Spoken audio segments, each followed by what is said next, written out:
This is the last will and testament of one Richard Campbell Bazett. I give and bequeath my property to be divided between my beloved wife, Sarah Bazett, OK, and my beloved sons. Oh, William Young Bazett, Charles Young Bazett, Henry Young Bazett, Richard Young Bazett, and Alfred Young Bazett. So 5. Yes. 5 boys. I'm descended from Charles, their second son. Do we know anything else about Charles? Well, I've got this. Oh, this is from the 1871 census, many decades later.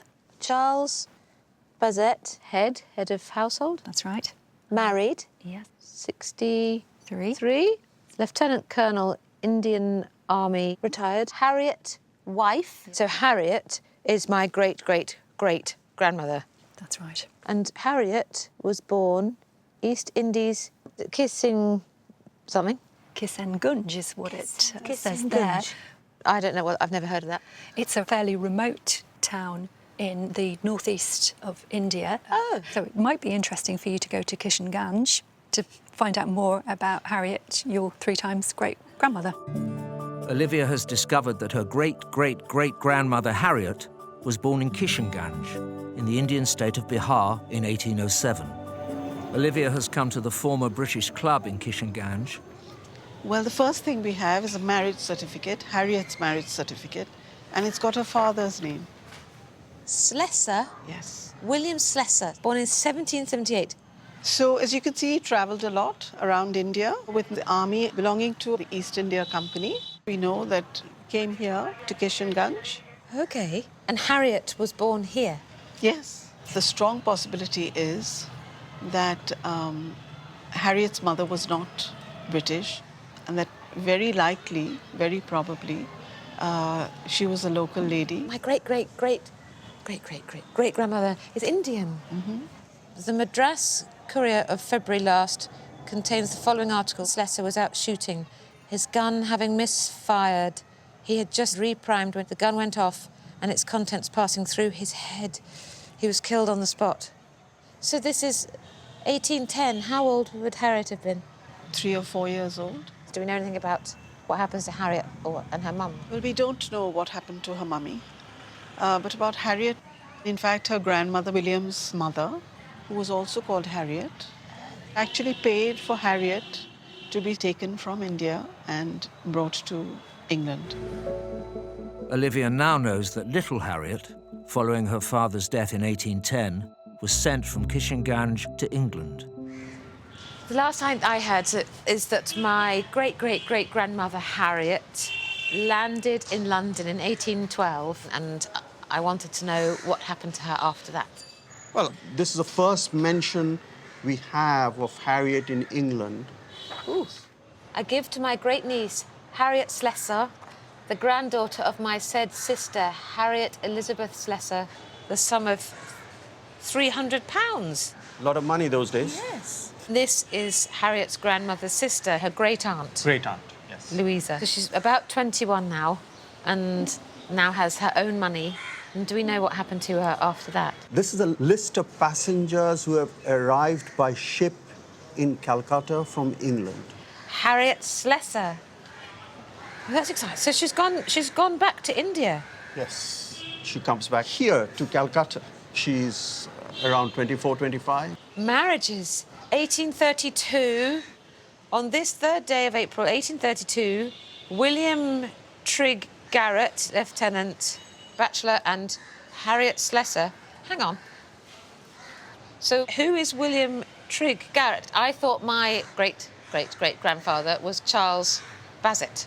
This is Harriet's first husband. Oh! And do we know what happened to them next? Yes, we do. Sacred to the memory of William Trigg Garrett, Lieutenant, Bengal Artillery. Oh, God. Who departed this life 25th of July, 1833, aged 29. After her first husband's death in 1833, Harriet fades from official records for a number of years. So the last thing I knew about Harriet is that she was widowed just over a year after she got married, mid-20s. And so I want to know what happens next. This is a letter written by Charles Young Bazett, her second husband. For half an hour, we were alone together, And then she said she loved me. Oh, so what happened next? They got married. Following their marriage in September 1838, Harriot and Charles returned to India. September the 21st, 1839.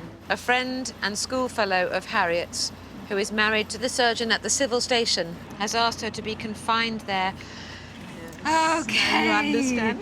So she's having a baby. Yes. Oh, how lovely. Richard Bazett, son of Charles Young Bazett, and Harriet, his wife, Mary Bazett, baptised 1845, Kurnow. Which is in Punjab. Charles Bazett Was Kanpur, Kanpur. India again, and Fanny Bazett, 12th of August, 1849, in Mahau. 1, 2, 3, 4. Oh, how lovely. So Yes. they stayed in India, Yes. had all of their children there. Yes. Harriet's father, William, was the son of Harriet Elizabeth Slessor, the grandmother who brought little Harriet to England. So here we are in Scotland. So I've made contact with another descendant of the Slessors, and I'm hoping he might have more information about Harriet's grandmother and her family. I've dug some stuff out for you, which I think you will enjoy. Thank you. Harriet Elizabeth, she changes the course of my great-great-great-grandmother Harriet's life. Brings her to England when her father dies, but she's sort of in the background doing things, and I want to know more about her. I've got a portrait of her for you. And I can tell you a lot about her. Oh, wow. Very faded, but she's very much there, isn't she? She had a very extraordinary life. Harriet Elizabeth lived most of her married life in Portugal, where her husband was serving in the army. She left a series of diaries and letters. You will not have forgot the distress of parting with my mother and how difficult it was to tear ourselves from her last embrace. Oh. She lamented that she would never see us more.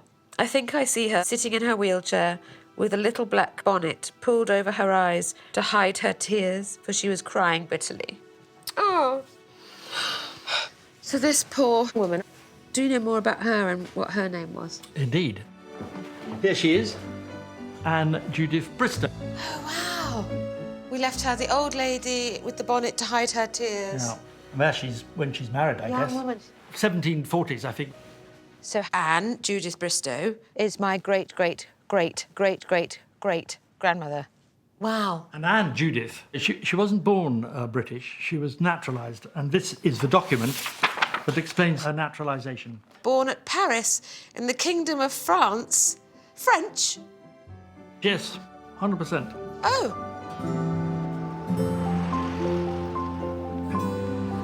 It's been an incredible journey of discovery. I thought there was nobody exotic in my family, ever. I was so wrong. And the spread over the world, Portugal, India, France, and St. Helena, that I had to look up on a map because I had no idea where that was. I'm still incredibly proud of being from Norfolk. That will never go. But it's so exciting. Finding out this stuff, it gives you a little bit of confidence. And I've got to try and be a little braver now. I don't let them down.